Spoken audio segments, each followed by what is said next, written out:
Okay, so the following conversation unfortunately has audio issues and video issues. I am learning my way here.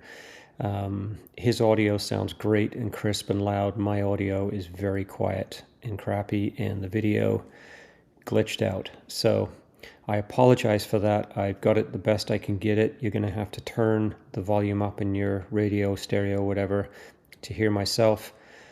Hopefully, it's not too distracting. Chuck, who I'm chatting with, is a neighbor, friend. Our kids play together all the time, kind of best friends.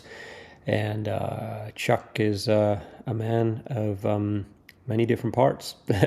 He's a father, a husband, and also does therapy with his clients using different compounds, psilocybin being one of them, and different compounds. So interesting conversation. I hope you can overlook the technical issues here, and yeah, I'll leave it there.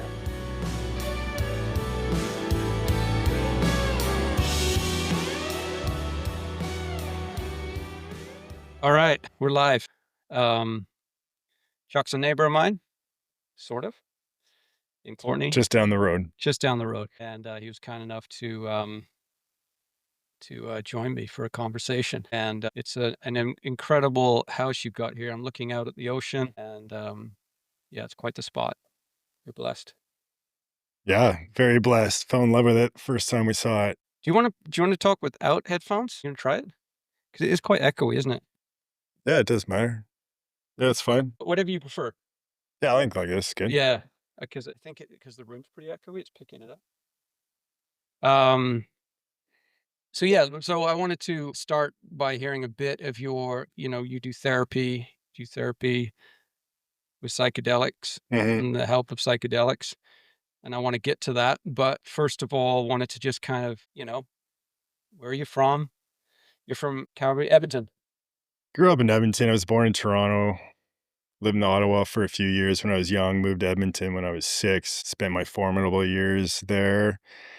Left halfway through grade 10 to St. Catharines, Ontario. And that was a shock to the system. Hated Southern Ontario.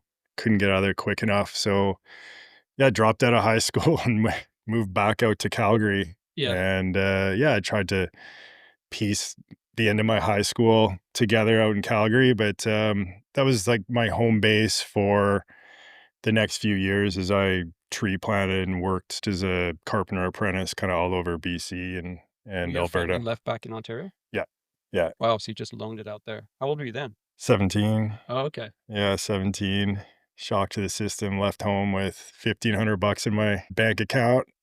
Why Alberta? I love the mountains, and, I'd worked at a camp in Canmore, so I had a job there lined up for the summer, but I ended up in Calgary kinda mid-February, with plans to finish school and get a job as a lifeguard at the time, and, yeah, reality kind of kicked me in the teeth as soon as I landed. Couldn't get a job, ended up working as a dishwasher in a Moxie's restaurant for $5 an hour, Yeah. minimum wage back then. Had to decide whether to have electricity or heat in my apartment because $1,500 isn't gonna get you much. So yeah, cut my teeth in Calgary for a few years. Did some growing up.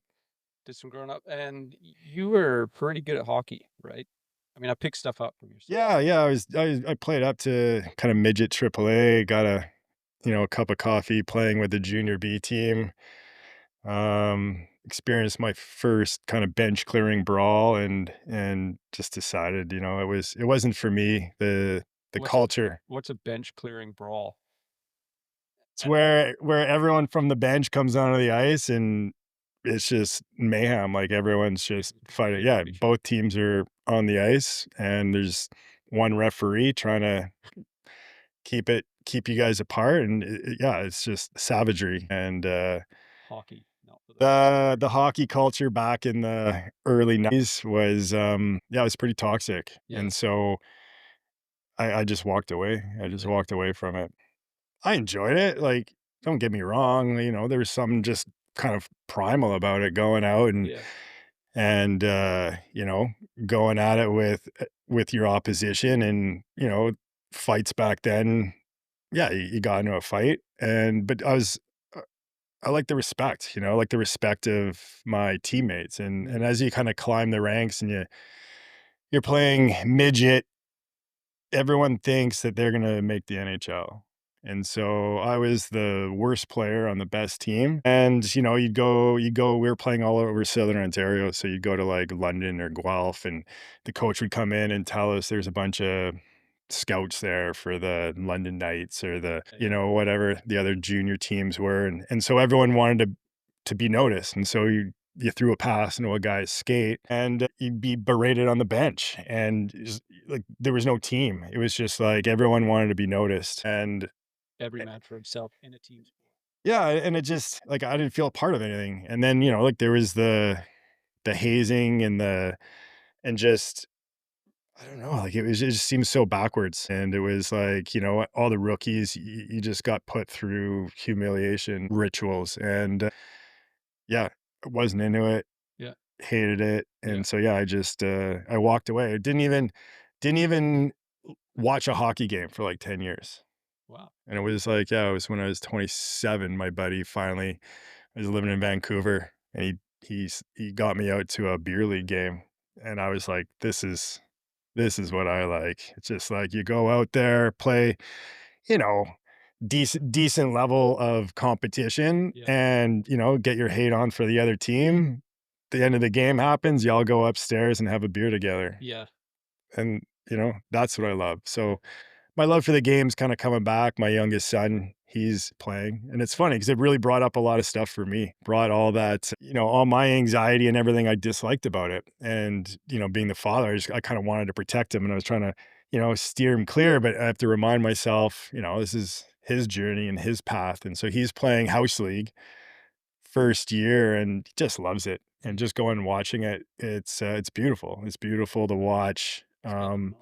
He's got the mullet. Yeah, he's just so into it, and the team's a team, and the coach is amazing, and just the community in the Comox Valley for that house league. Like no one's trying to earn a pro contract. It really muddies the waters, right? Like when, like I was never a team sports person, but in growing up in England, we had to play football, soccer, rugby. And man, it is looking back, it was just so harsh. Like if you weren't like a superhero kind of jock, really good at sports, you just got like mentally crushed Mhm. out there. And you were, back then my parents didn't, give me a little cuddle afterwards. It was just kind of, just like the humiliation and the berating when you're just not naturally talented. Like some people are just naturally Yeah, really good at sports. So I always lent towards single sport. Like I got into cycling, yeah, racing, but kind of like you,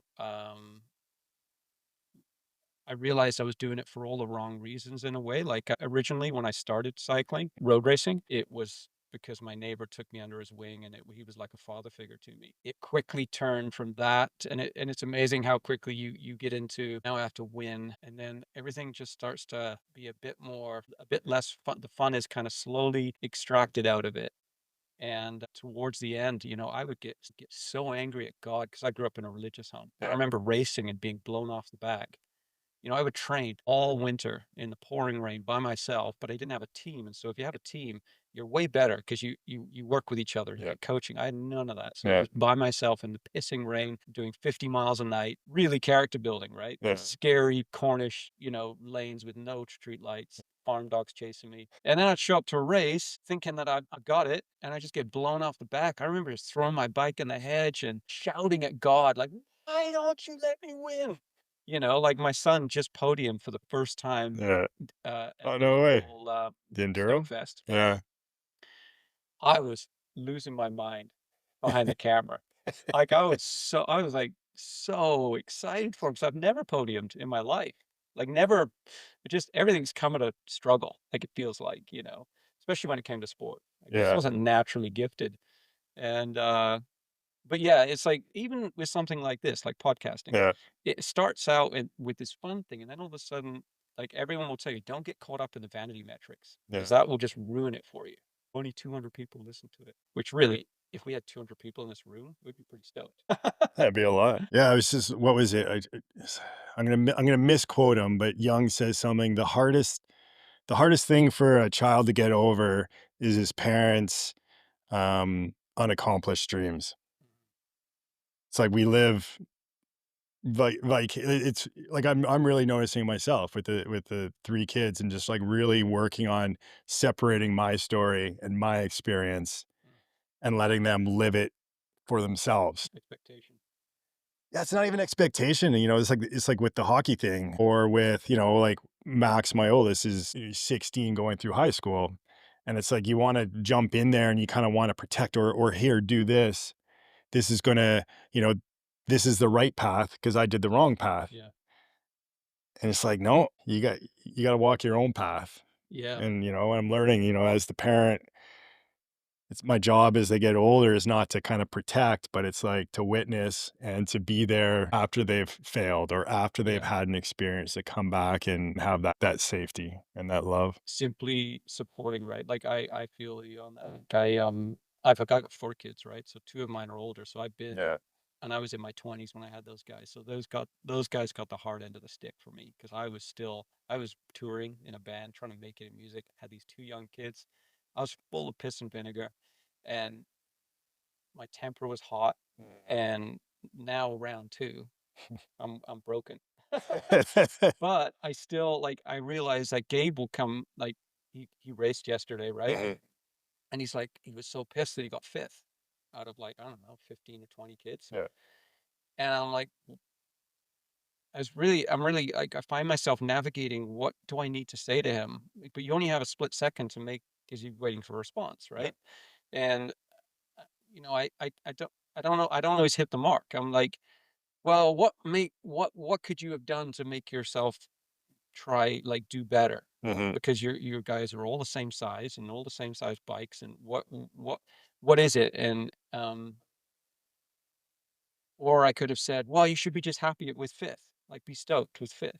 There's 5 different reactions I could have had to it. And I find myself more often than not, like when Gabe does something, because I'm really close to my son, like we do a lot together. I'm always looking at the part he didn't do. Like, hey, dad, I cut the grass today. And I'll be like, cool. Yeah, you kind of missed that bit back there, you know? Yeah. And I realized when I put myself in his position, what does he want to hear from me? It's just sheer thank you, drop the mic and walk away. The gratitude. Yeah, or like, hey, I built this thing, or I built this little boat, and in my head, I'm like, that's not going to float. I should be just like, that's friggin' amazing, awesome.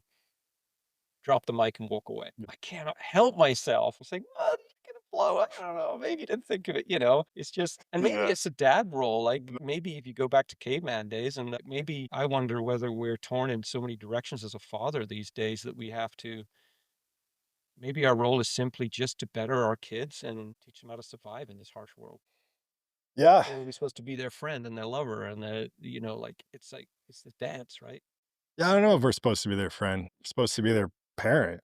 We're supposed to be their father. And, what I'm finding is just go through the process together. Mm, It's like I told my oldest, I'm like, it's my first time being a dad. It's your first time being the oldest son. And kind of like the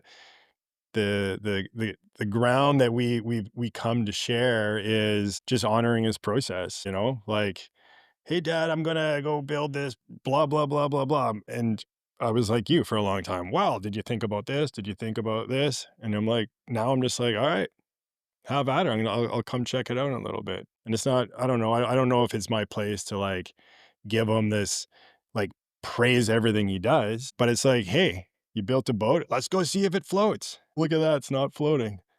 What can we do? Like it's the shared moments. It's the shared process where there is no judgment. It's not like not every moment is worthy of praise, but I think every moment is worthy of presence. mhm. Yep. It's a good bumper sticker. Every T-shirt. moment is worthy of praise. Every moment is worthy of presence. Yeah, I mean, it's parenting, man. It is the crucible that kills, that crushes you and humbles you. I find myself saying sorry to my kids way more than I'd like to. Just sorry I overreacted. Sorry I swore. Sorry I got frustrated. And I have, yeah, I have a temper that's never lashed out on a human being, but on if I can't hammer a nail in straight, and or if I shear a bolt off and it scratches my knuckle, like it's it's like, and I notice my kid just clamp up, and I feel like shit, Yeah. you Yeah. know.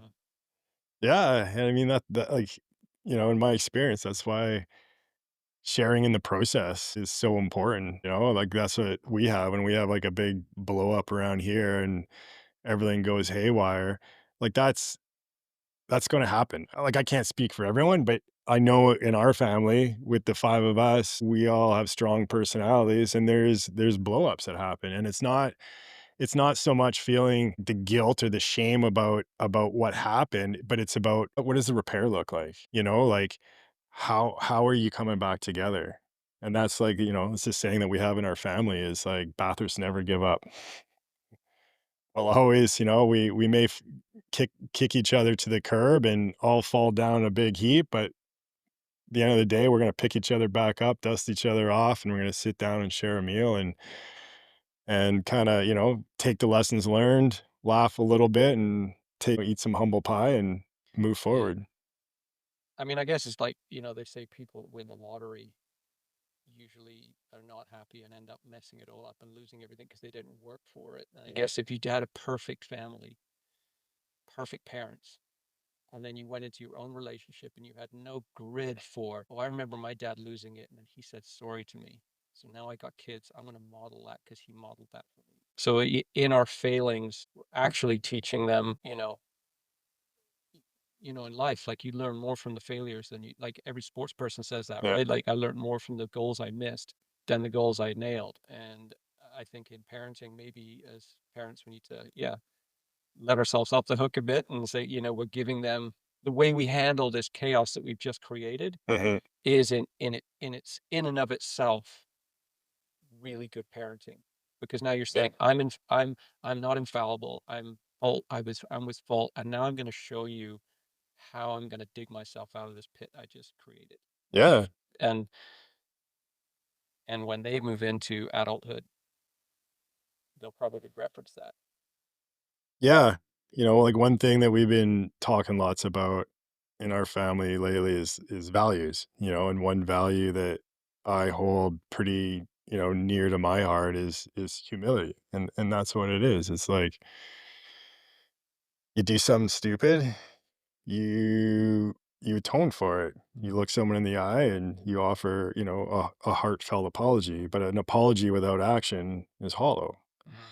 So it's like you go through these cycles, but it's like, if you're a graph or something, it may feel like a cycle, but you're very slow. You hit a plateau and then you learn a little bit and up you go. And then maybe you go down a little, Mhm. you slide down a little bit. Mm. What are you gonna do there? Yeah. You're gonna show up fully present, offer your heartfelt apology or reconciliation and move forward. Because like what you just said, like in a like what is a perfect family? Like what's a perfect family? Well, a perfect family is, yeah, there is no such thing because even in your perfectness, you're failing because you're not teaching your kid the realities. Like Tara, who's an only child, my wife, her mom would like just keep a lid on everything, emotions. And so when voices are raised in our house, she just panics Mm. because she's never had it modeled to her that when someone's mad, their voice raised, and then you work through it, she just shuts right down. I mean, she's learning not to now. And because she's never had it modeled to her that, because her mom wanting to be the perfect parent says, control yourself. And that used to be something my dad would say all the time, like control yourself. And so we never really had modeled. My mom and dad would, Jordan Peterson says, like argue in front of your children. I think, and me and my wife don't argue very much, but that's really hard for her to do Mm. because you're really not modeling to your kids that they think you're like this, like on a, upon a hit, like this untouchable thing. And then, My kids don't think that. no, yeah, maybe Maybe so. they used to. I think that's something I love about European, like Italian, you Yeah. hang around Italian people, it's just like big, loud, all out there, but then they just let it It's gone. It's gone. Yeah. Yeah, and they're close. Like, they Well, love yeah, well deeply, but well, they yeah. also their passion, right? And Well, it's authenticity. Like, if you're being authentic, that's who you are. But mhm, again, it's the repair, it's the reconciliation. So, the anger, what's that? That's just like moving energy. You're just moving a lot of energy. And the thing is with anger, it's usually just cover for fear mhm, or sadness. So if you can model to your kids, hey, you know what? Like now that that anger's gone, you know what that was? I was just really sad. mhm, I'm really sad about this. And it's funny because when I bring up the sadness, now there's a vulnerability to that. mhm, And I can watch their face change. And then all of a sudden they're like, oh yeah, what I did, I thought I was making you mad, but I'm actually making you sad.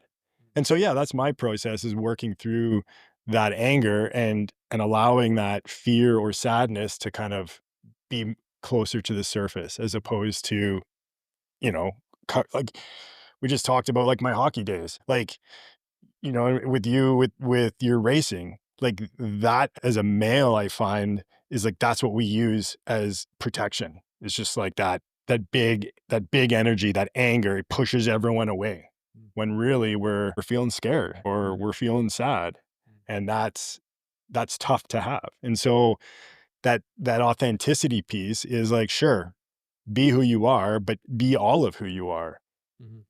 and allow that vulnerability to play out, especially in front of your kids. Yeah.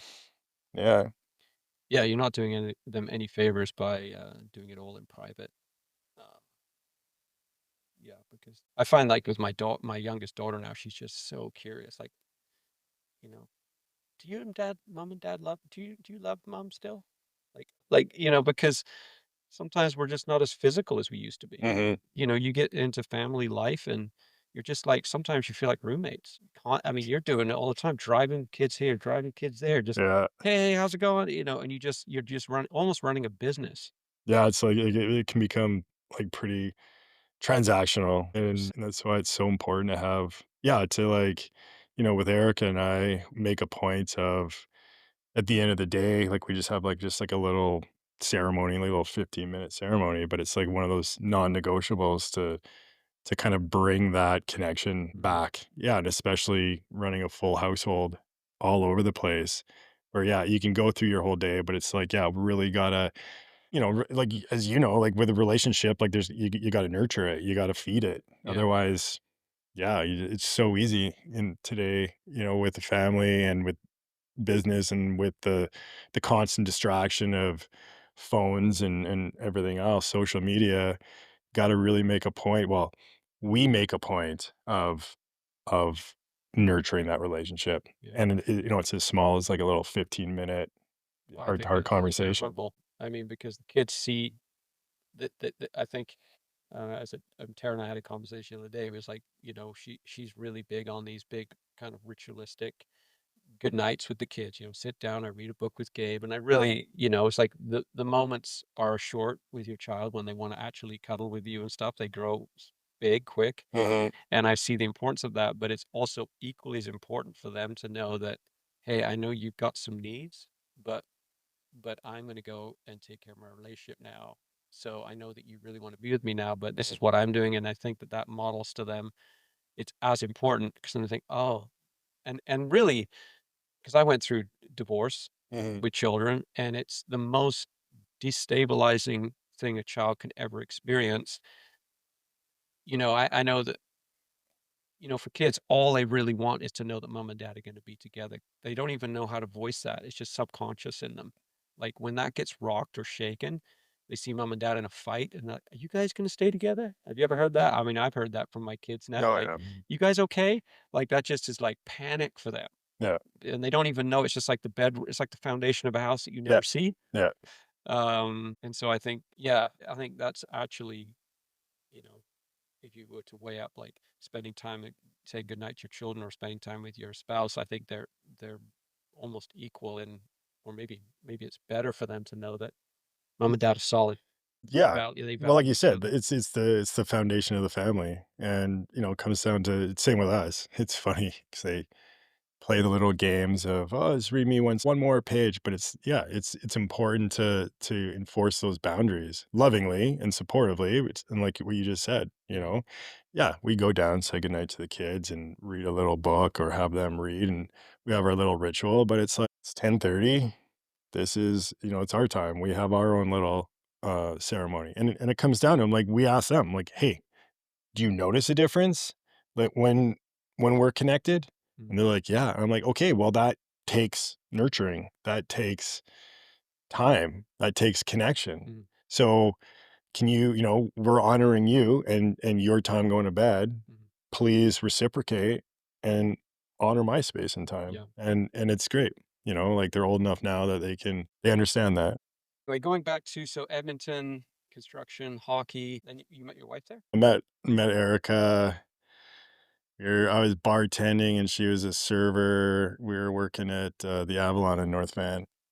Yeah, it's kind of crazy because yeah, I was like Calgary. So it's Calgary. Like, I was in and out of Calgary all the time. Always wanted to go west, and so I would kind of go tree planting, like work in the bush for Yeah. the summer, and then kind of wherever I ended up in the winter. I spent some time in Lake Louise, kind of like ride the EI train and ski as much as I could. And then, yeah, I ended up late one year doing a contract in Squamish. And I always loved Squamish, so kind of settled down there.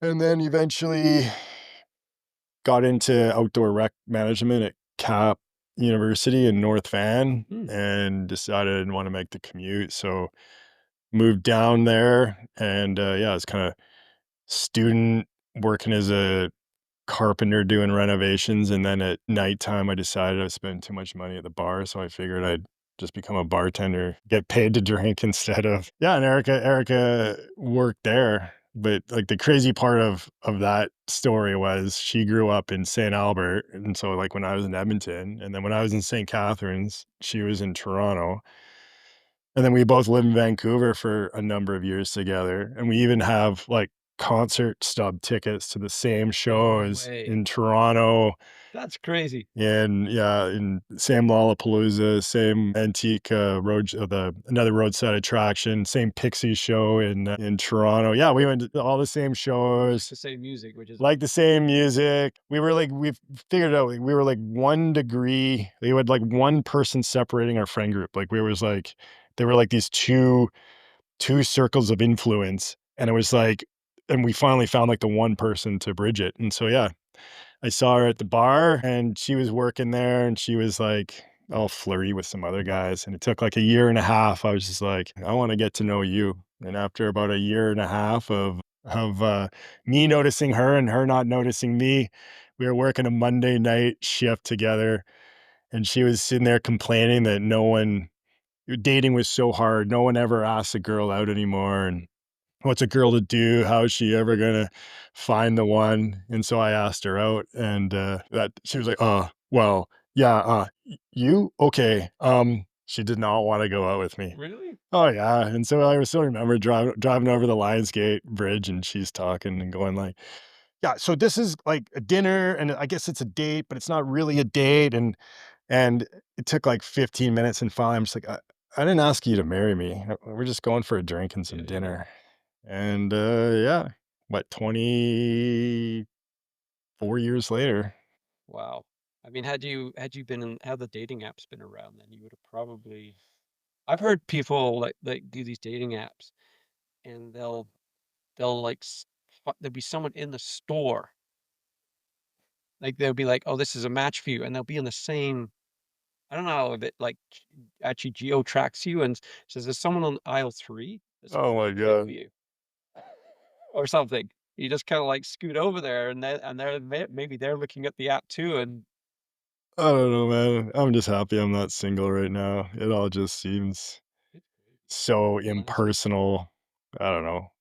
Good old days of having a drink or a coffee man or, up and go talk to 'em. yeah, speak to someone, get to know them without having their resume in front of you and a photo of them from 5 years ago. Yeah.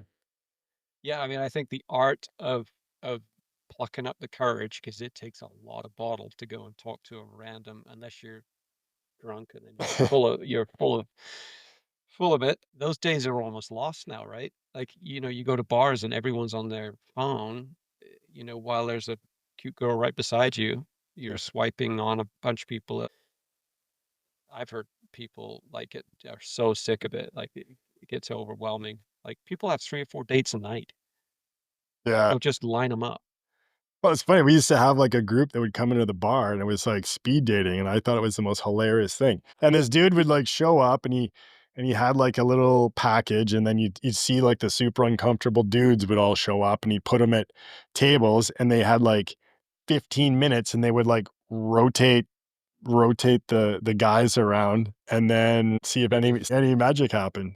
And it was always I always got a kick out of it because you could always tell when the folks were walking in the door what they were there for. You're like, "Speed dating." He's like, "Ah, how'd you know?" I'm like, "Ah, just a You hunch." know? Yeah.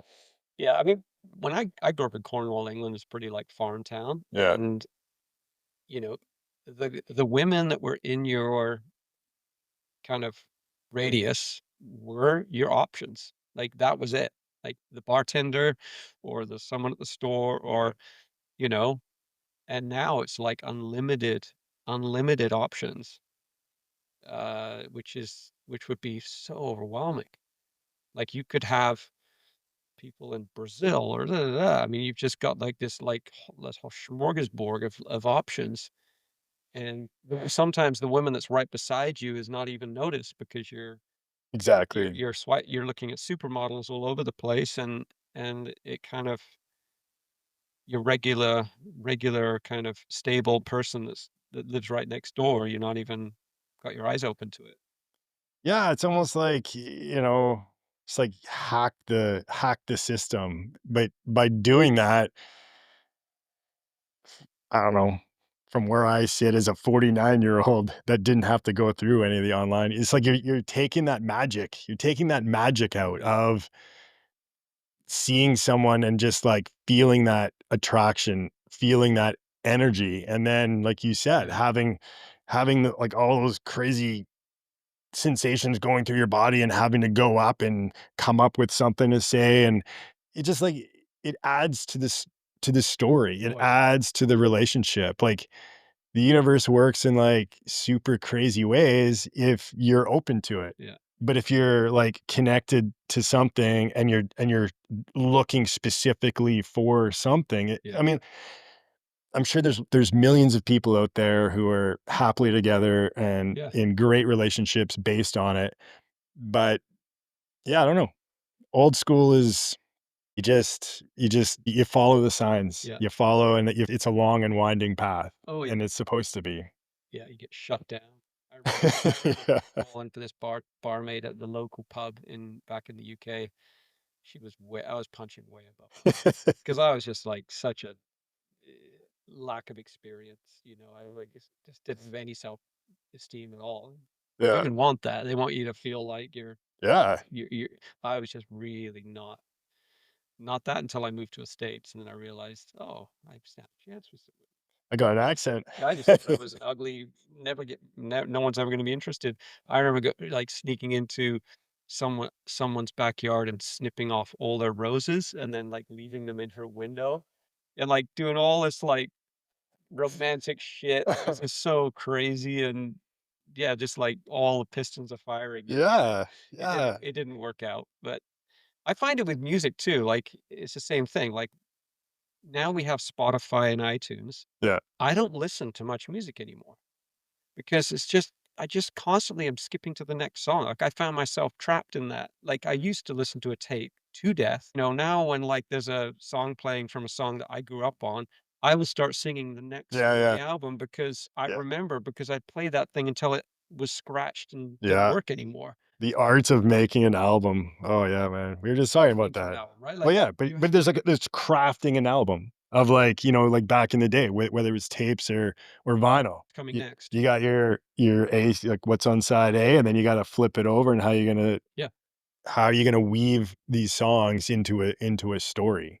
And Yeah. yeah, when you just listen on autoplay, but it's the lost art of mixtapes. That was one of my favorite things as a teenager, was sitting there with like the double recorder, Yeah, yeah. and it's like, oh yeah, I'd make the mixtape. And that was like another one of those things that I used to woo the women. Oh, yeah. Is like, I didn't have a lot of self-confidence, but I could make a hell of a mixtape.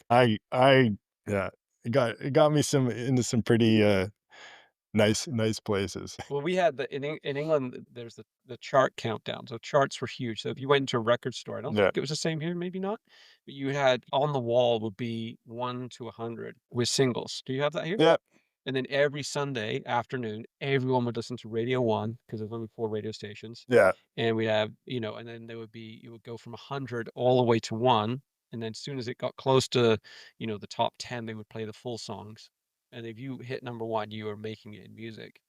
And I remember sitting there when my favorite song was about at number 2, yeah, hit record, and you had to be present, right? Oh, yeah, Because it wasn't exactly. like it wasn't streaming, so you Nope. had to like put the time aside, and you have to Yeah. listen to all 100 Yeah. to get to the one that you wanted to record, so you save some money on buying a single. And you had to nail it. You had to nail the start, and you had to nail the Yeah, end, because you couldn't go back and kind of, well, and maybe you could, but yeah, you couldn't just, like, if you got the DJ in the last, yeah, after the song ended, it's just like that was gonna screw up the yeah. next song on your And I tape. remember listening to albums driving, and you'd have 10, maybe one of those 10-pack CD things, Yeah. and you just listen to those over because the hassle of getting more CDs in the car. Yeah. And then Yeah. I'd start falling in love with B-sides because the song that was not the hit, Yeah. kinda get to like it a bit because you play it over and over again. You know, I listen to a lot of Spotify now, and I actually like it because I won't skip it ahead, and I use the little like button, Yep. and so, yeah, it's just kind of like, I weave and then I grab all the songs I like, and then I'll still make my own mixtape or my own Spotify playlist, Yeah. and then Spotify feeds about, "Oh, you like all this stuff?" You get to know new stuff. Yeah, and you get to know, well, new stuff, and even playing some old, country ditties from the '70s that I just hadn't heard of. I'm like, "Wow, where is this?" And it just opens up this whole new Yeah. rabbit hole of, "Okay, here's this band, and here's," like, they have that little radio feature where Yeah. it'll play that band and then a bunch of Stuff like others that. like it. Yeah, so, Yeah. yeah, again, it's like if you invest some time and just kind of like wormhole around. And then I got a vinyl collection. And so, like, there's some songs or some albums that come out. I'm like, all right, that's vinyl worthy. Like, these guys understand how to make an album. Yeah. You And can so buy then, it. yeah, then I'll go buy the vinyl. And we go see lots of live music too. Sorry, bro. That's all right. Just spilled the Let's grab a towel. water. Oh, no. That's a big one. Dang it.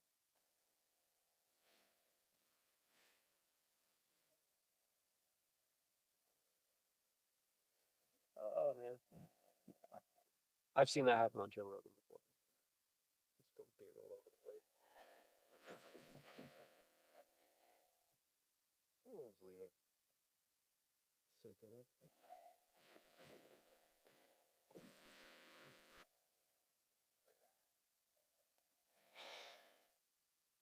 Fraction number 2, spilt water. The art of making an album. Yeah, I mean, I think that there's a good and bad to all these things, right? Like you say, there's relationships that have been formed out of plenty of fish. Um, where people just simply don't have the courage. There's a good side to it. We've got friends of ours who are on their second child now, and they met on Plenty of Fish. That's wild. And then, yeah, Spotify, you get to know new out. Get to. I just know for myself, I'm not. I don't listen to as much music as I used to. Maybe because I'm a podcast guy. Yeah. Um, but I've also realized that missing out on some of that just kind of just pleasure. Like podcast, you're learning stuff, right? Do you need to pull that closer? You just make sure you're still in the frame.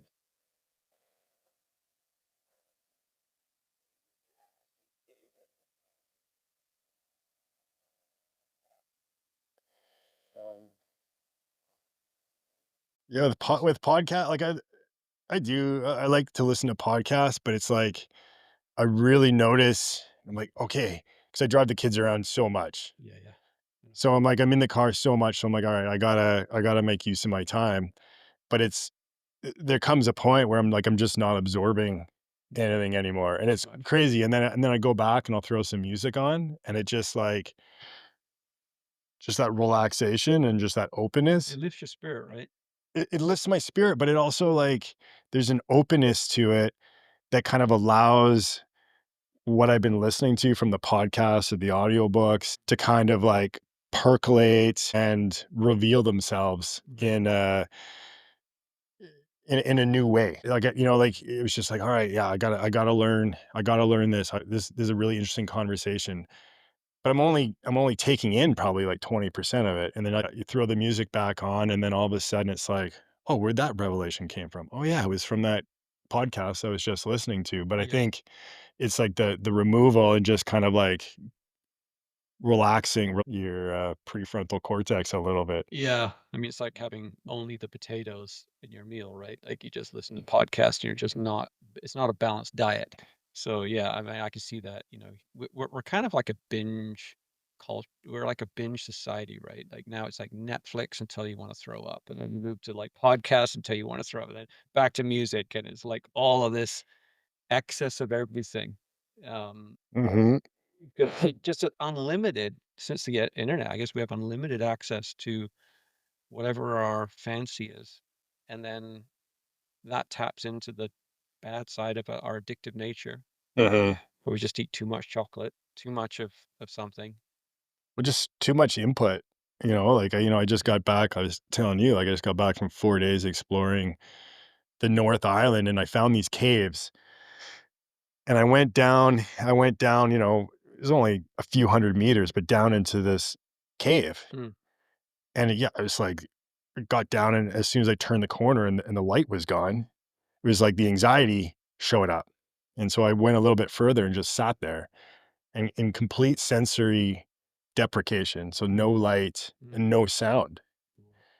And it was, I was only in there for like 15 minutes, but it was like, it was so, it was really interesting noticing what was coming up. yeah, And it was like you're so used to constantly having some form of input somehow, and then yeah, all of a sudden yeah, you take that away, and this wasn't even planned, and just to sit there in like the belly of the earth, you you realize that it was like the juxtaposition yeah, of like daily life and all the input to like nothing. yeah, I'm like, I'm sure there's a balance in there somewhere, but yeah, yeah, it's kind of like, that's why I make points of time throughout the year just to go and be silent and to be solo and to kind of remove all those things. Because as you said, it's like we go on these binges, and it's like, when are we satiated? Like, when's enough enough? yeah. I mean, It's like we've lost that ability yeah, of like, okay,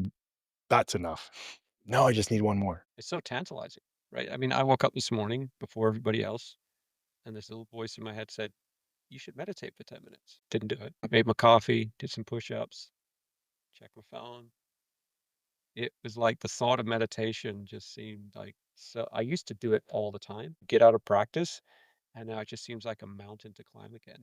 It's like not going to the gym, you have to start from the bottom. Yeah. But because I know you've gone away, I've heard that you've gone away, like, are you a bit of a, would you say you're a bit of a lone wolf? Like you like your own time? Oh yeah. Yeah. I mean, I was gone for 4 days just by myself and my dog, and it was Yeah, like good. so happy. Having a But dog would probably, but that being said, like I'm by myself, and that feels really good, but I also know that I have a wife and kids to come, and a beautiful yeah. house to come home to. Mm, Like I think that plays into it. And it's like that bringing back to that level of, I want to say like suffering, like I do fasts, where you go and you sit with no food and water for 4 days. And it's like no water? yeah, like day 3, that's where the magic lies. Or it's like, like these like an ultra distance run, Mm, like I like those because it's like you start and there's going to be suffering somewhere along the way, mm, but it's that space on the other side mm. that you can't get without the The difficulty. difficulty. No matter what you do, you can like and you can live in like a palace, you can have like millions of dollars in your bank account, but nothing is gonna give you that same sensation that's on the other side of that, like, soul suffering, and yeah, I just think it definitely builds character.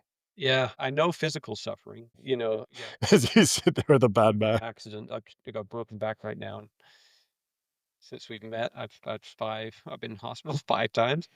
Um, but yeah, soul suffering, that's a tough one, like fasting. I've thought about fasting. Yeah, I'm not afraid of suffering, but those things do freak me out, What is it about it that freaks you like out? fasting and shit.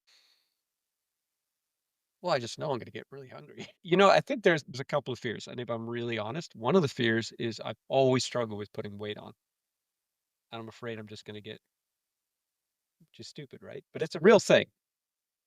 You're shredded. No, I'm skinny. Yeah, I guess Oh, so. yeah. I'm like, That always comes back. I know I'm getting in my 50s. I've had to a bit. But yeah, I guess that's one thing. I have done fast because I grew up in the church and we would do fasts and Yeah. stuff like that. And I've been inspired because I feel like I'm at a crossroads in life. Like I'm looking for, I feel like there's something else for me. Mhm. And I said to Tara, I think I'm going to do a fast to really focus because I heard a podcast with someone that was saying it was so important. Mhm. And then life got busy and, you know, but Yeah. I know that you've gone away because I think before you moved to the island, you went away and you were just by yourself in the forest for a couple days, weren't you?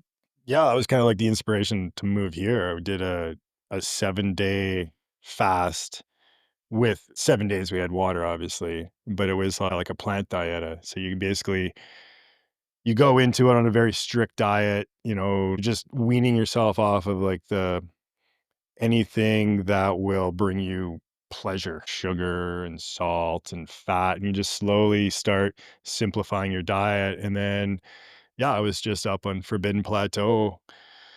By yourself. I was by myself. It was with a group, so there was other people in the forest, like, you couldn't see them, they were scattered around, and, yeah, you just go you sit up there and, you open it with a ceremony, and you find a master plant, and so as you strip everything else from your system, that plant spirit is the only thing running through you, and so and you literally just sit and I guess you can say meditate, but, like, you're literally just sitting, and by day 3 or 4, you've kind of gone through the hunger pangs, you've gone through all the excuses of how you're gonna get yourself, "Oh, I gotta get myself out, oh," and you've gone through all that, and you just sit in that spaciousness, and your body's so attuned to whatever plant you're dieting, and you're also attuned to the natural world and the rhythms of the natural world. So it's like frequency. Like if you think of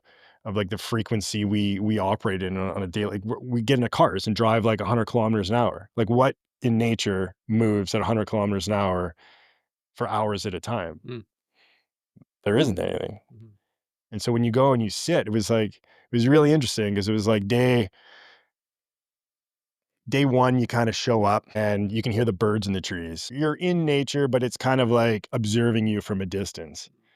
Then day 2, the birds are a little bit closer and you can hear some rustling in the bushes. By day 3, the birds are, like, landing on your knee and, like, walking up to you because 'cause they've, like in my opinion, it's like your energy, your frequency has attuned the nature around you. And so, Slow the fuck. you just slow the fuck down. And now you're on that wavelength, it's like day 4, bear just, saunters on by and the owls are like playing right overhead. It's like now you're part of it because you've attuned to it. And it just really made me realize like the natural world, it may come across as being slow, but it's like methodical and it's constantly moving. Like it doesn't move at 100 kilometers an hour and then stop and then move at 100 kilometers an hour and stop.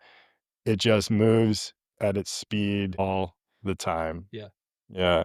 And it's like tuning in, like, and I think it's like by going out and doing those things, it just like, yeah, it reattunes me and my body to, okay, this is a much more natural state. Like this is what I'm a part of. This is what I come from and I'm going to return to.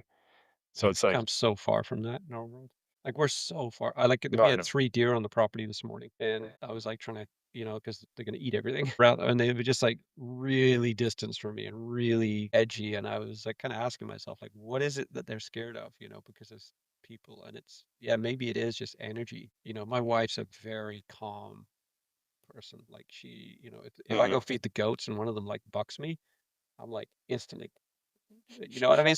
Tara's like, "It's just a goat. He doesn't know what he's doing." I'm like, "Yeah, I know that. I know that." But why I feel like he did it maliciously, right? It's like, oh, the chicken does something. "You stupid chicken." It's like, "It's just a chicken." It's not even doesn't even understand that that door's not supposed to go through or so hot, running so hot. And, yeah, I often think that, like, "Shit, just calm the fuck down." Like, just So when you were up there, you said you got like there was one plant or something, like so you would take a bunch of plant food and then one would attack one you'd be like, this is what I eat for the rest of the time. No, you go up there with, like, with an intention, and so the people that were running it, they would kinda listen to your intention, like, what are you working on? And so, at the time, yeah, I was dealing with a lot of anger and just didn't feel connected to myself. And so, like, I really wanted to go in and connect with my heart. And so their suggestion was work with Rose.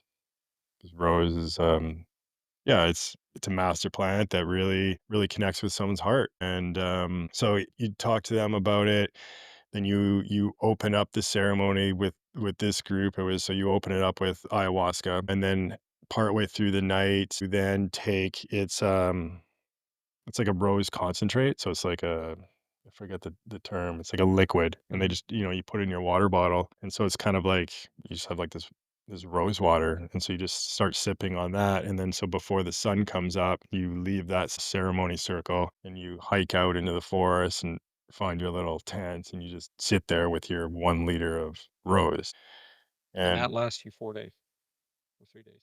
you have a little more water, Yeah, yeah. but, you're just sipping on it because you don't wanna kind of dilute it. Mhm. So, yeah, you're just sitting with that, and then after the 6th day, you get a little bit of, just, like, rice and chicken broth. They'll deliver it to you. Yeah, they deliver it to you on, like, the 6th day, and then, later that night, they'll come and get you, and then you'll do an ayahuasca ceremony Wow.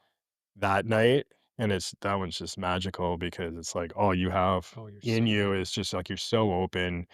You've just like connected with this plant, and yeah, that's a whole other podcast on plant intelligence, but you're so attuned with that, and then you go out for one last day just to kind of close out, your time out in nature. You get a little more broth that evening, come back into the last ayahuasca ceremony and close out your plant diet. And yeah, we did that on Forbidden Plateau, and you're just so clear. And I remember it's like this beautiful lodge, and I was sitting out on the deck just looking down at the Salish Sea and the coastal mountains of the Comox Valley, and I'm just like, this makes sense. Like this all makes sense. And I was working as a superintendent back in Vancouver on a 40-story high rise. I'm like, the thought, like I literally got sick. I got sick to my stomach. Thinking of going back to that. Yeah, and I was like, because like that was like on a Sunday.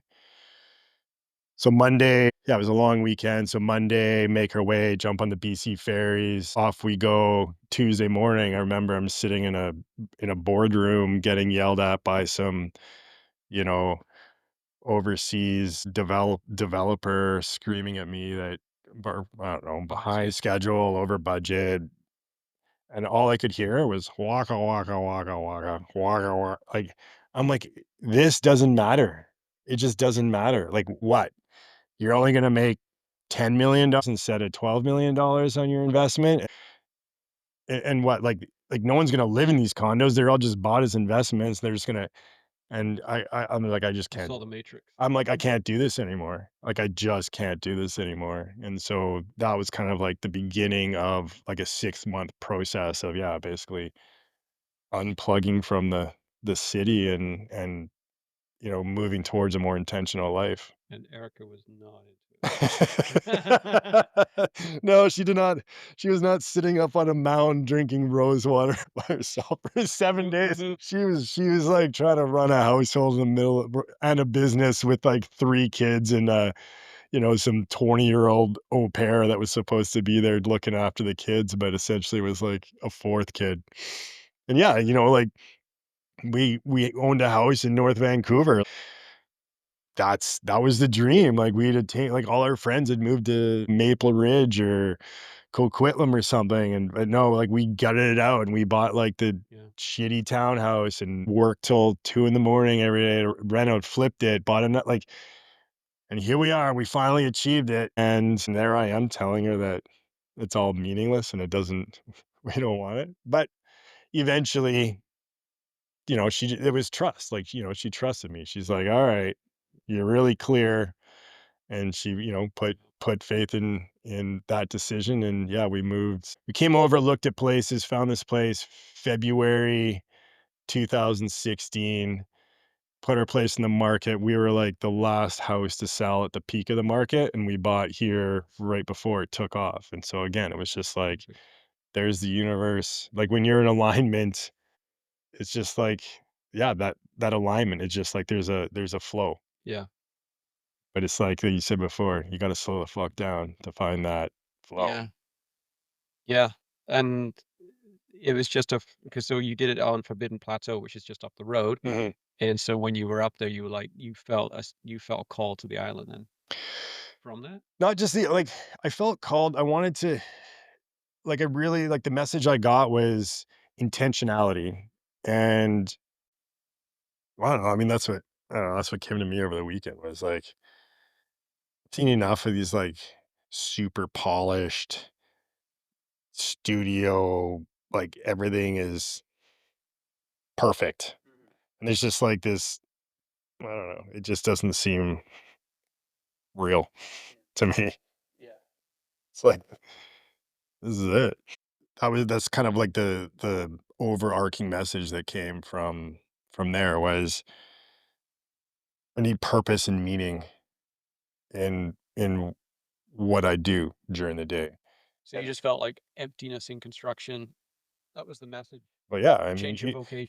just but it was more than that. It was like so when I was like, okay, the Comox Valley made sense. And why did the Comox Valley make sense? Because the people that were here were intentionally here. It's not a town that's on the way anywhere. Like I lived in Squamish. So people that live in Squamish, they live there because it's to get to Whistler. It's a town, it's like a town that isn't. And there's, like Nanaimo, it's a port town. So it's like it's convenient to go to Vancouver, to go to Victoria. Whereas the Comox Valley, it's like you gotta, even if you want to go to, like, we have friends that come over and they don't even come see us because they're going to Tofino because it's just that far out of the way. And so people that come here and people that live here, they're here because they want to be here. They're not here for work. They're not here for, because they want, I don't know, because it's convenient to go somewhere else. There's a built-in intentionality to this valley.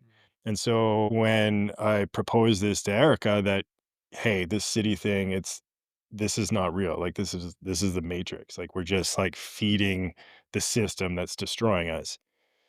She gave me 3 things that she's like, all right, I'll move, but there has to be an international airport. There has to be a Whole Foods and I need a bathtub overlooking the water. And so I was like, all right. So we looked at like Roslyn, again, off the beaten path Towards Nelson. towards Nelson, Yeah. but it's like 4-hour drive from Vancouver. Like you're not driving through Roslyn to drive to Calgary. You're taking like the Highway 1, Comox Valley, Smithers, way up north. Just Whole Foods up there. well, yeah, this is a funny thing, right? So we come over to Courtney Comox in the middle of West Coast winter, so everything's gray. There's no leaves. It's just like piss and rain.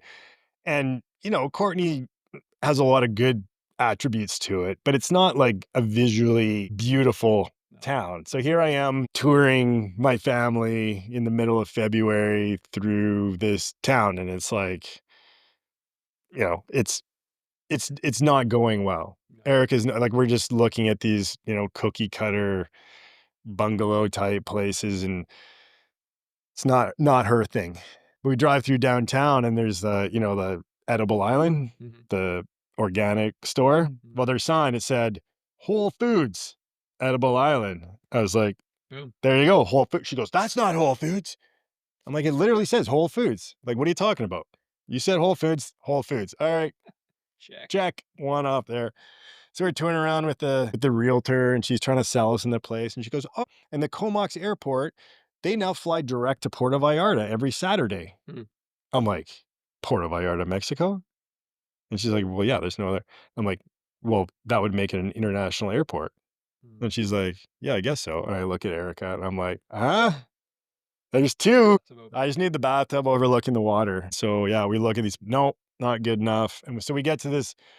The place that we're in now was kind of like, I'd been eyeing it up for, I don't know, the few months since I'd kind of had this epiphany of intentional living. But it was always, "Oh, we can't afford it. It's too like," I was just like talking myself out of it. I'm not worthy of it. And so we looked at all the other houses. The realtor finally says, "Well, then Eric, 'cause aren't you gonna show Chuck his dream house?" And she's like, "Oh, you don't want to see that. It's like too far out of town. It's only 3 bedrooms. You don't want to see it." And Eric is like, "Well, we're all the way over here." I'm like, "Eric, we don't need to see it. It's fine."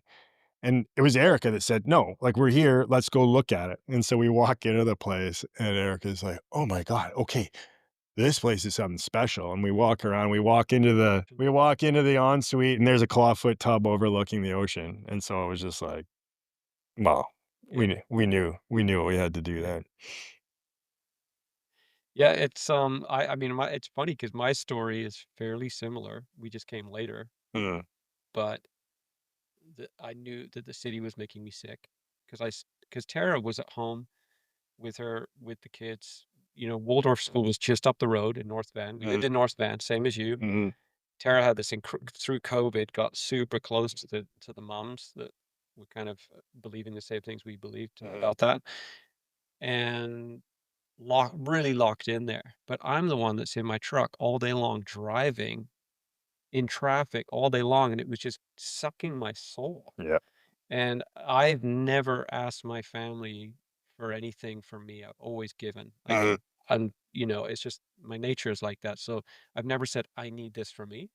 And I said this to Tara. I was like, I feel like, and I said it over the years a few times, and it really got shut down. mhm, Um, but as a family, we'd already always dreamed of having a farm with 5 acres, and it was almost like a dream that was like a fairy tale that would never happen, but when we moved to the farm, we would talk about, right? uh-huh, And, yeah, I said, "I need to do this for me. This city is killing me."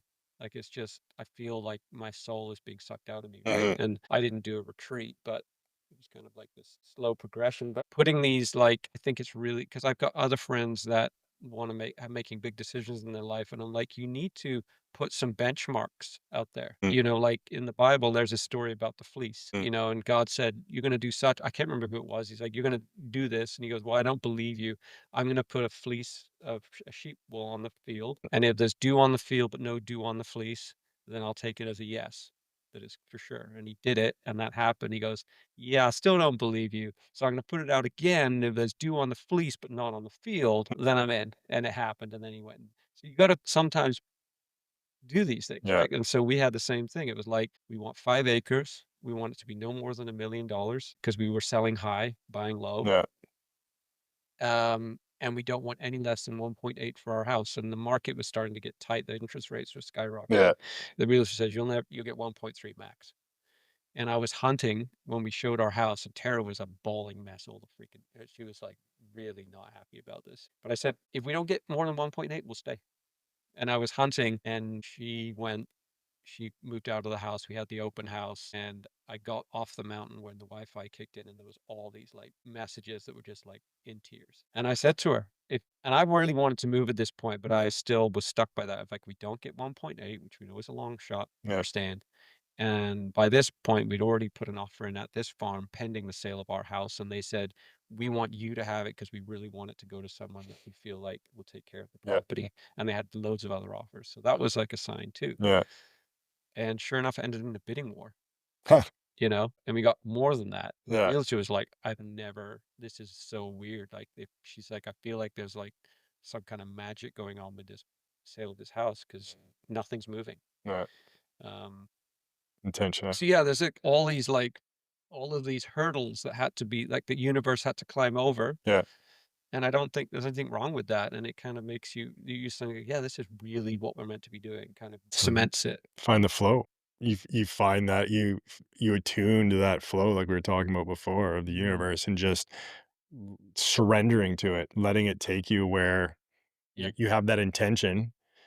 Okay. But Yeah. put the intention out there. All right. If it happens, it happens. Yeah. Yeah. Yeah. So then you quit your job, which is probably a good paying job. Yeah. And yeah. I quit my job, quit my career of like 20 years and moved over here. I was like, yeah, I'm going to be stay-at-home dad for the next little while. Maybe I'd get into, you know, fixing up houses over here. But we'd had Fergus at the time. He was 2, and like I literally didn't see him because I'd leave for work at 5:30 in the morning, come home at 10 at night. Mm. And so he came over here and, like we didn't want our kids in the school system. So we found this program here where it was like a blend of homeschool. They go to school 3 days a week. So I went from, project manager, superintendent to stay at home, homeschool dad to my daughter in kindergarten, Max in grade 1, and then like, a toddler.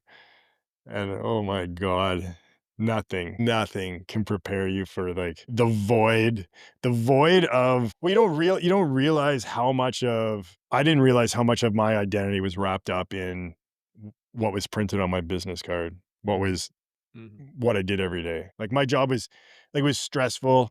There was like lots going on, but it was like literally like they dig a hole, they put me at the bottom of it. And when there was a 40-story tower, I knew I was done Mhm. and I could measure my progress every week. Mhm. Here, pull all that away and I'm here 24/7 with the kids and Being dropping off diet. yeah, and trying to like teach. Like it was a shit show. Like and all my buddies thought I was like retired. Like a shit show for you as in your like in inner what was Like chaos? shit show, All inner world, shit show, family world. yeah. Like it was just like, well, yeah, I had no like I could I was like the typical working dad, right? Like show up in the evening time, finish dinner, put the kids to bed. All right, take into a soccer game on Saturday Yeah. or on Sunday and disappear to the office again. Like there was nowhere to hide. No. There was nowhere to hide.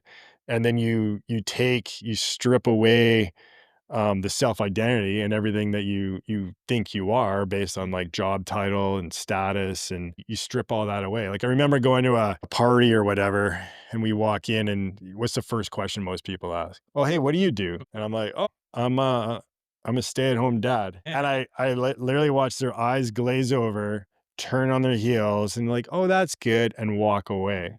So then after that, I'm like, oh well, I used to be a superintendent and it took me years of adjusting to this vacuum that was left behind. Mhm.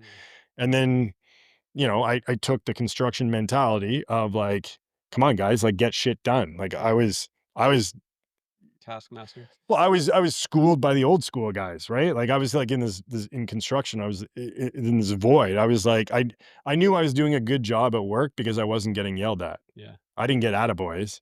And then like the younger generation, they needed like pat on the bum, like every, like, oh, good job, you hammered a nail in. Yeah. And so now here I am bringing this like construction mentality to my kids. I'm like, come on, 2 + 2. You must know, you can get it. I don't understand, Daddy. And I'm like, what the hell? I'm like, somebody help me. Like there was no escape. I couldn't go anywhere. And so yeah, that was a crazy process that took probably years. And you're in a new town. New Yeah, yeah, new town and living just outside of town. So it was like, yeah, there was like a whole lot going on. But again, it was just the stripping away. Like, I just went through this process of just, like, stripping layers away and kinda really finding who I was. Yeah. And by doing that with the kids, I've been, like, super open and authentic with them about the whole process of my insecurities and my fear and my, and everything else that was going on. So, they seem to be decent right now, but, like, it was a lot, and it wasn't just a quick fix. So yeah, it was kinda like the void behind, and so, like, once you strip everything down, then, I've been able to kind of, like, start building things back up and kind of like, the reinvention or, Mhm. like, the phoenix rising. Something in us men, right? Like even me recovering from injury Yeah, right now, I'm just like bouncing off the walls. Like I need a task, I need a mission. It's yeah, like it's like a dog with a bone. Just throw the bone. yeah, I'll just fetch that ball all day long. yeah, yeah. You change it up, but just feels completely lost, like a ship without a rudder. And then so now where did because you're a therapist now. Yeah, like, I'm a So counselor. so did you have to go back to school for that? Yeah, yeah, so it all kinda started in that process where as I was kind of dissolving as who I thought I was, Mhm. I was doing a lot of that work through, like, I was using ayahuasca as a tool or as a just a place to go to kind of look at myself from a completely different perspective. And as I started piecing myself back together, um, I start like, instead of looking at inside all the time, I noticed, hey, I've been doing this a little while. And I noticed that, a lot of these people coming to these groups and these ceremonies, they were going through very similar things. And they kind of started asking me questions about like, well, hey, like, what do you think about this? Or can you help me with this process? And so it was almost like my apprenticeship into counseling was through the integration groups and the processing and just helping people in these ceremonies. Like there's again back to humility, like there's nothing more humble than, taking people to the washroom and cleaning up their Mhm. puke and their shit and, making them you're holding people in like, probably some of like their worst states Mhm. and then working with them to integrate those experiences and all those things that came up. And so after a couple years of doing that, I'm like, I'd really like to learn, yeah, more of the language and some structure to really provide that safety for Mhm. that type of work. So I went back to college and did a 2-year counseling diploma, and then I did a year with Gaber Mate doing the, compassionate inquiry. Really? Eh Like how many people would Oh, like, he's got a whole program. It's like a okay. professional program. So Wow, okay. you just work with it. You work it's really well done, and you work with people all over the world. It was, like, during COVID, so it was, like, online. But, yeah, it was a good year-long program, and then I did some because the expanded states of consciousness, I really helped me gain perspective and see things from a different way. And I'm very comfortable in that space. And so I went back and did some training, some formal training in psychedelic therapy. And so yeah. Is Gabo a fan of that? He was because like, he ran like he would go down and do like the ayahuasca intensives down Mhm. in He's fan. Yalapa. Oh, okay. Yeah, like they'd take a bunch of people down. And a lot of like local, there was like a few local practitioners here, and that Mhm. was kind of where the compassion inquiry evolved out of was some of these intensives down there. And so yeah, like from then I've been doing, like the Eugene Genling, the focusing, which is almost like the basis of, a lot of these somatic therapies. Just been doing some work in that, but just really recognizing I'm really drawn to somatic work, just like not so much in the mind, but like, all right, how do we release what the body's holding?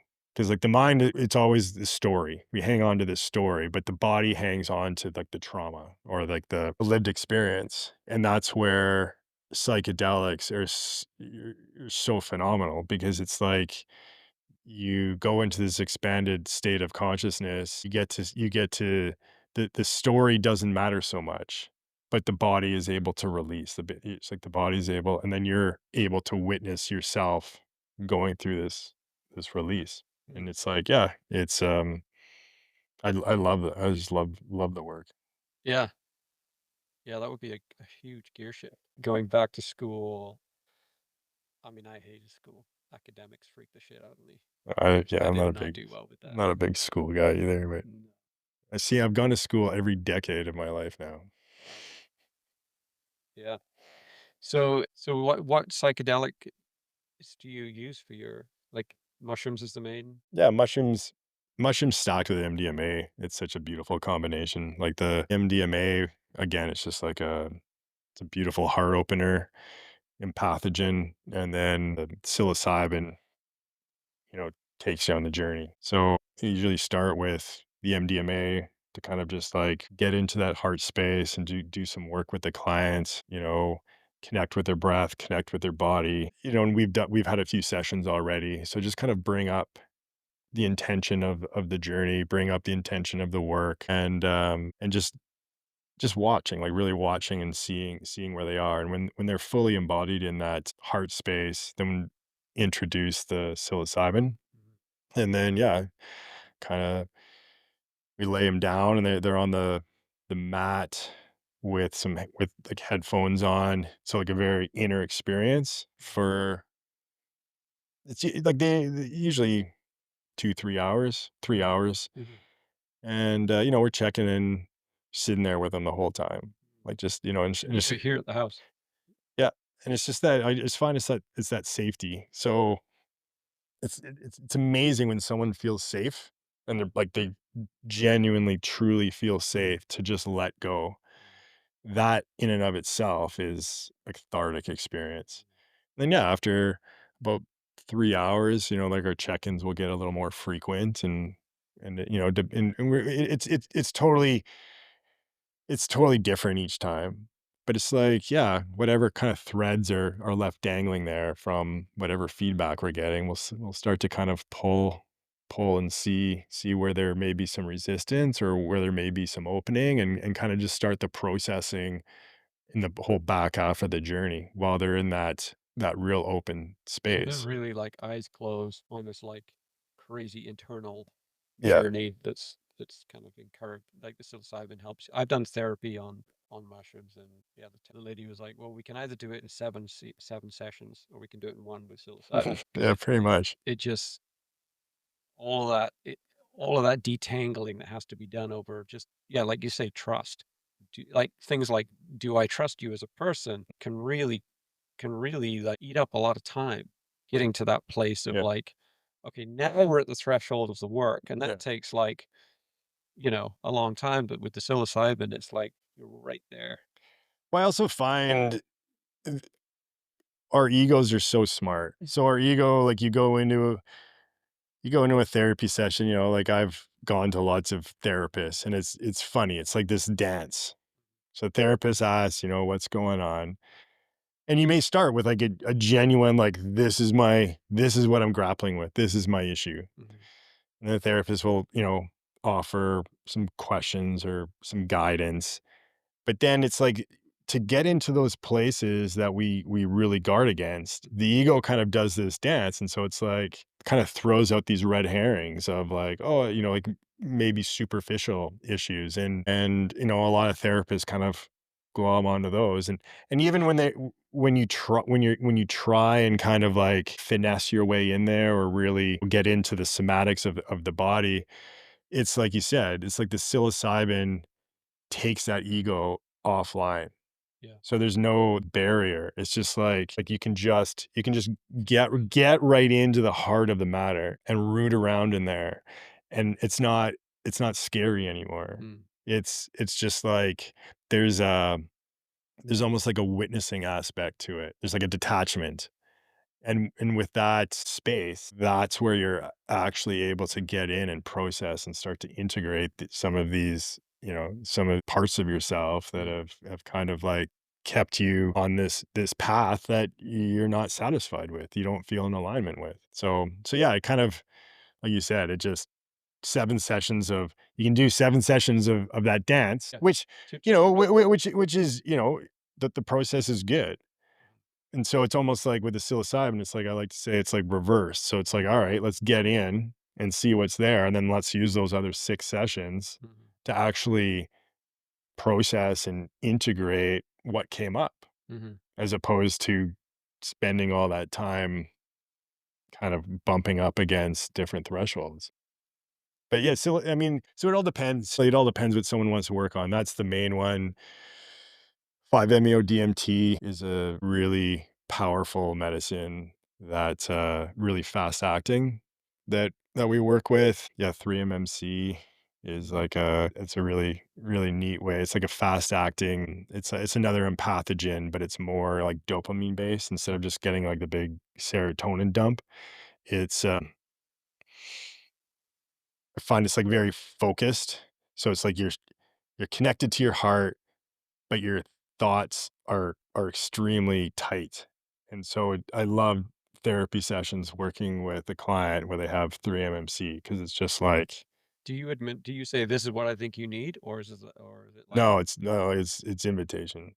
I just like I'm not so you say, like this is what each of these will do to you?"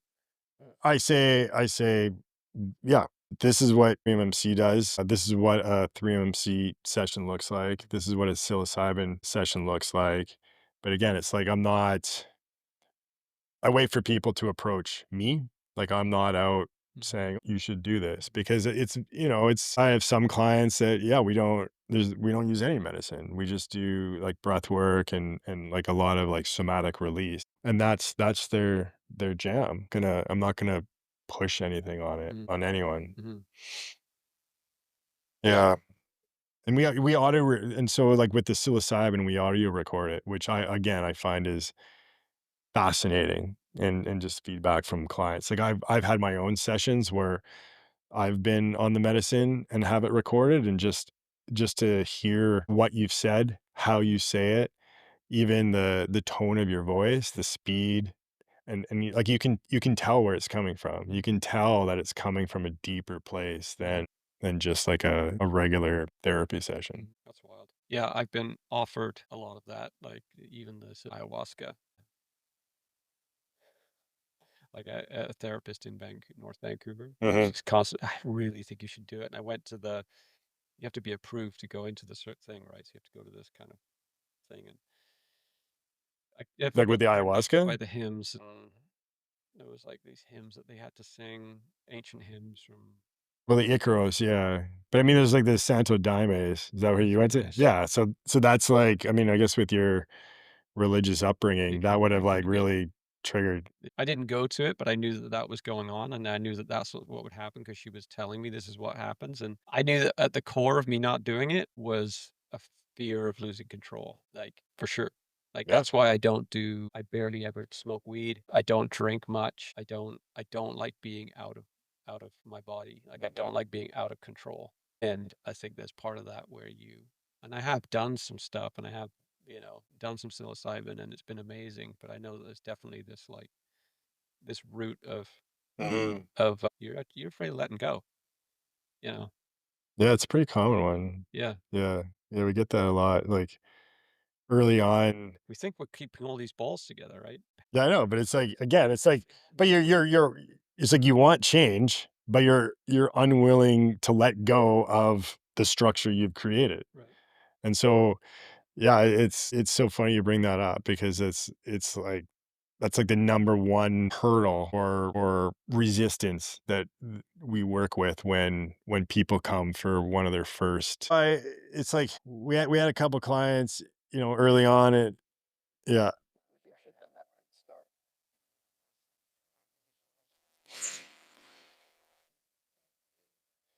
and so like you got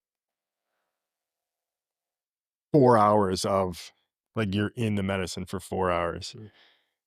I'm like, do you really want to spend like who's gonna win? Like you can sit there and you can white knuckle your experience and you can try and keep control, but then I'm like, well, why are you here?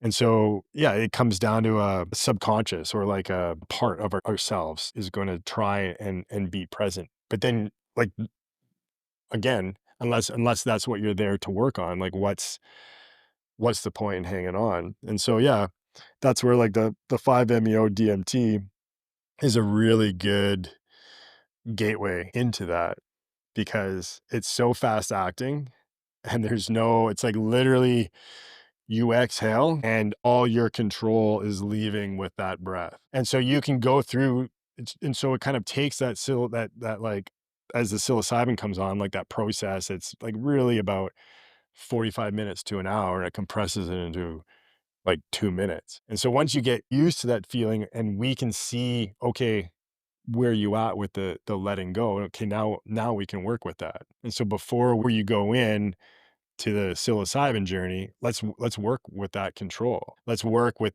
creating that safety.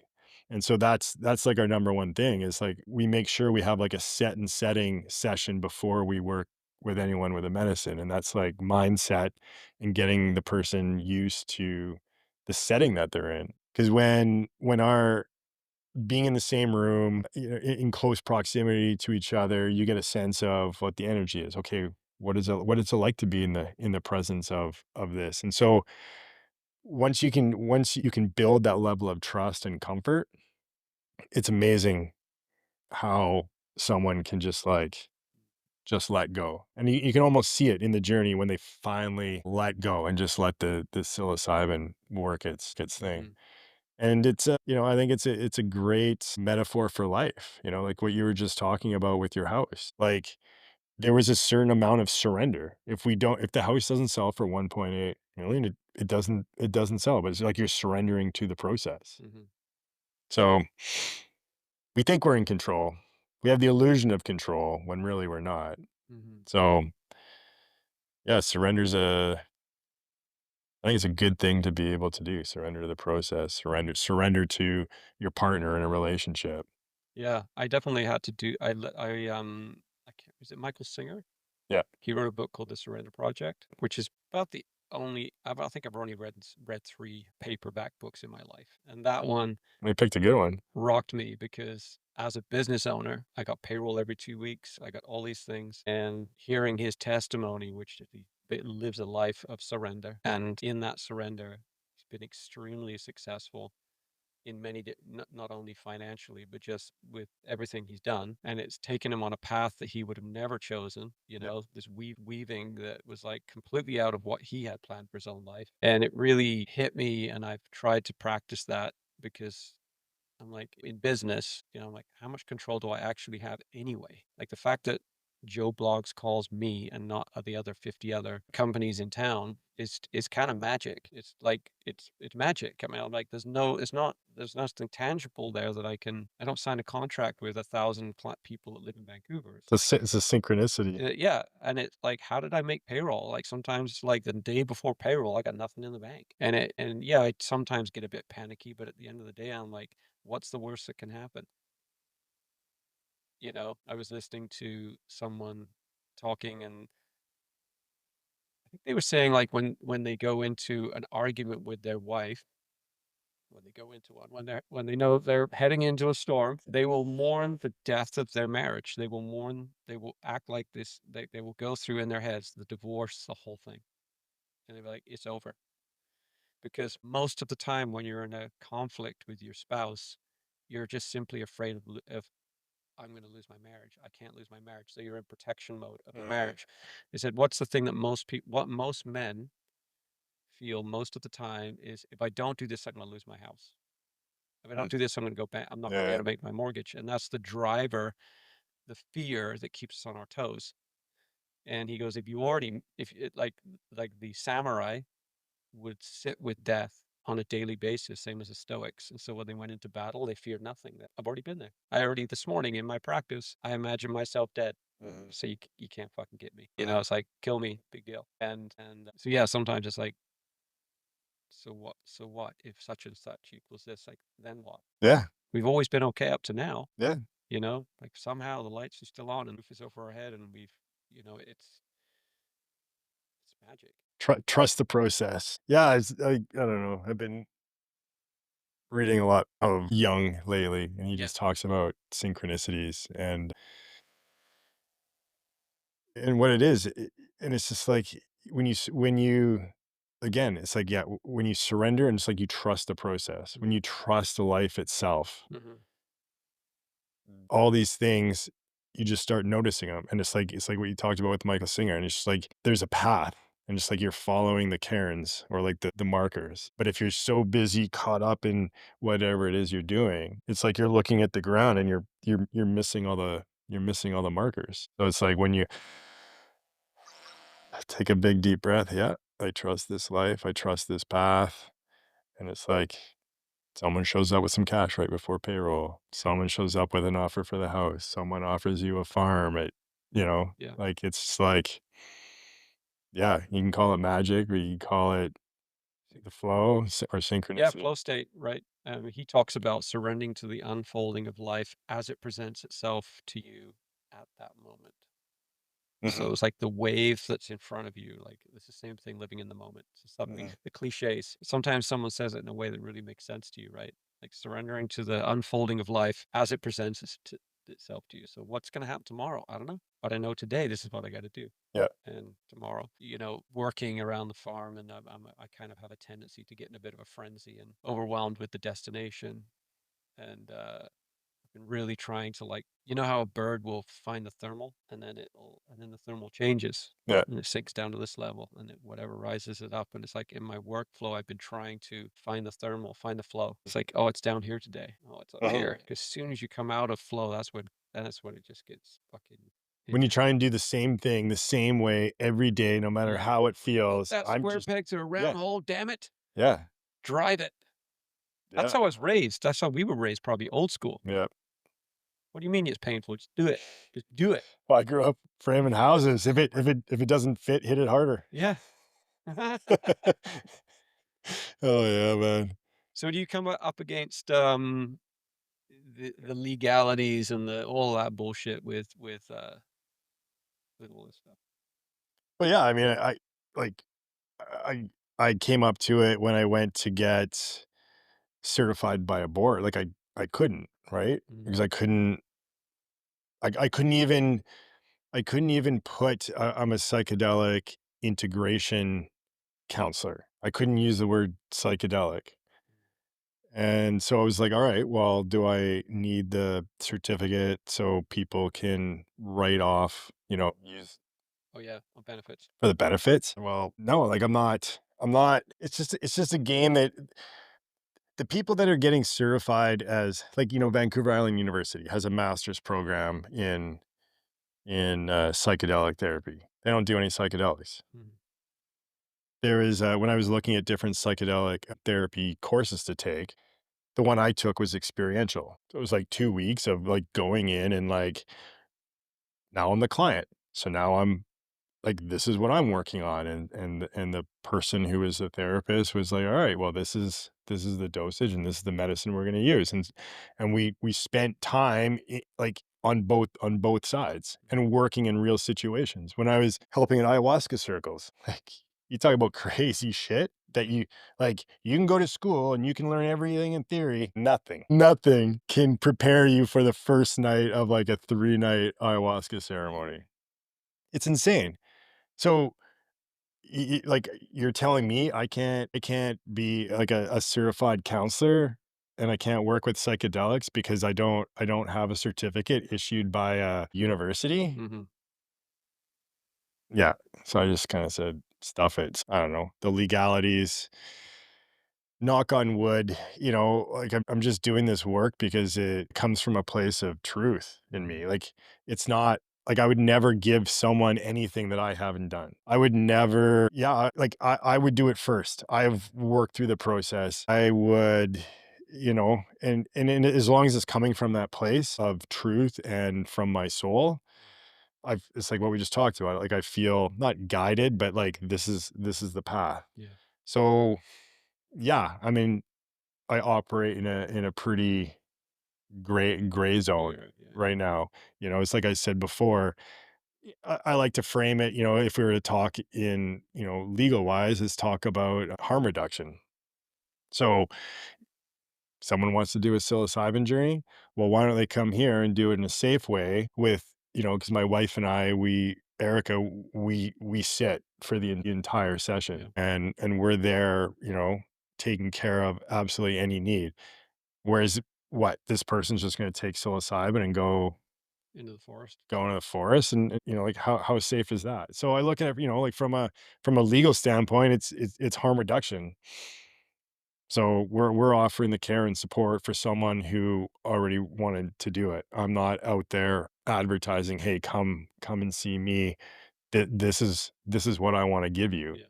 So, from that standpoint, that's where I sit. It's changing though, isn't it? I mean, people are starting to warm up to the Well, they are, but as it's changing, I'm finding you have the Western medical system moving into it, right? So, a psychologist says like, well, what business you could do way more harm? What business do you have? You don't have the expertise to work in this therapeutic space. Mhm.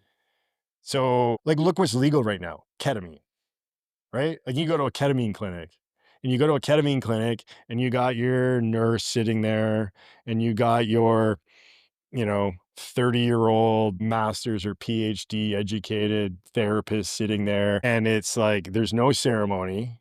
There's no, like, it's like going to the dentist's office. You go, you sit down, they take you back to a room, you lie on the table, they throw the IM ketamine into you.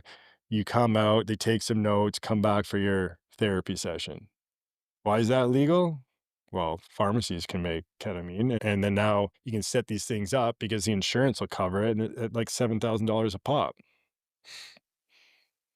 Like MDMA, it just got shut down in the States for use with PTSD because they said there was no therapeutic benefit to it. Like, come on, give me a break, And like what makes me laugh is ayahuasca, because like the ayahuasca, they like sometimes you can have a thimbleful of ayahuasca and you can like be shooting through the universe. Other times you can drink a coffee mug full of it and you're not going to get any effect Yeah. because it's a plant. Same with mushrooms. There's this same with the mushrooms. There's a spirit. There's an intelligence there that is lost in this like clinicalization. I don't even know if that's a word Good word. of of how it's being Yeah. approached. It strips all of the woo out of it in a way, like all Yeah. the mother nature, all of the Yeah. connection with the earth, and it makes it into a Walmart commodity. You pick it off the shelf, you take it, but I think our whole world has to wake up to the fact that we need to, like, all the way back to the beginning of this conversation about being connected with the earth, and we've just lost it. We just so lost it. Yeah, I know, and it's like there's Everything starts to be scientifically proven, and, yeah, and there's something about the universe and about the earth that's not. It is like magic, right? Like, if you were to go to a realtor and say, "Okay, I want to move, but here's the prerequisites," and they'd be like, "Shouldn't it just be all based on numbers and zeros?" And it's like, no, the house that I can see has a tree in the middle of it, Mhm. and it's a monkey puzzle tree, and Mhm. you know what I mean? But in Yeah. the old days, like, have you seen that show Vikings? No. Yeah, I mean, it's very historically correct. It's on the History Channel, and before they go to war or before they do anything big, they go and consult with the Sufi or the Yeah. whatever out in the forest, and they take a drug like mushrooms or whatever, and they trip out, and that's how they make their decisions are based on. Yeah. The connection with the land, connection with the Yeah, we're spirit gonna make a of big the decision. We're area. gonna go to war against England or whatever. First, we go and do this, and Mhm. then we've just fallen so far from that. Where Yeah, and then you start asking yourself why, right? Like, and again, Right. that's a whole other podcast Yeah. itself. Like, if we can Yeah. extract the trust, like if people don't no longer trust themselves and they don't trust nature, like they fear nature, well, where are you going to turn? You're like a little kid. Here's this government guy, or this guy in this white lab coat says he knows. Yeah. So, yeah, I don't know. Is back to your question of where this all sits. It's like I'm just doing what flows out of me, and I'm like, I'm not a medicine man. I'm a space holder. That's how I describe it. Mm, I can create a container, mm, and I can create the space, and I'm going to be an empathetic witness, and I am strong, and I can hold whatever comes up, but I'm going to witness you and the relationship you have with yourself and with whatever medicine you're ingesting. And so whether it's, psilocybin, which comes straight from the earth, or, even the synthetic. Well, the synthetic was created by a man, and man had, where does man come from? It comes from nature. So, as long as the medicine comes and is like grown or created with intention, like good intention, then that's good. Like that's, A lot of these synthetic drugs are like the DNA of these drugs is from like deep in the Amazon and like plants and stuff, right? And they just kind of put it in a white bottle, but the root of it yeah, is yeah, like from the the jungle. dimethyltryptamine, right? A DMT or, lysergic acid or yeah, I mean it all comes from source, but it all has an energy to it. There's, like we were saying, like there's expansive energy. Like psychedelics are expansive. It opens the doors to perception. It opens your filters to all the, as you said a few times, the magic that's there that we can't see, that no one, no scientist can prove or disprove it. But why is something not true if we can't prove it? Why can't we just assume that it exists until you can disprove it? Mhm. Like to me, it's kind of backwards that way. And so I don't know, like just let the medical system and the legal system do what they're going to do, and just like really have faith and really have trust and make sure that the work I'm doing is coming from a good place. Like, what more can I do? Like we saw during COVID, like you can be a law-abiding citizen one day, and then the next day you're not. So laws are gonna come and laws are gonna go, and broccoli's good for you on Tuesday, and then they're gonna come up with another study saying broccoli's bad for you. But there's that innate knowing, and that knowing comes from a place of being still and being out there and working in all these different spheres. That's the knowing. They can't teach you that in a master's program in psychedelic therapy. Yeah. Good place to end. Awesome. Thanks, Chuck. Yeah, thanks, Joey. It's pretty rad, the trajectory of your and where you are now. And I admire what you're doing in this home. Like you have these people stay over for the night and dinner and eat with your family. And Yeah, and that's part of the magic. Like that's what people say. Like they come up and we sit down and share a meal with their kids there, yeah, and just yeah, because our kids have been around ceremony their whole lives, it's great and for them to see that. yeah, Yeah, like Max, I was like, "What are you doing?" "Oh, we're going to the sun something," yeah. you know? It's beautiful. Yeah, I think it's kind of funny that the only way I could corner you and have a hang out with you for a couple hours was to bring your rig over. It But no, I it's appreciate chaos. it. Okay, bro. Awesome, man. Thanks. Thank you. All right.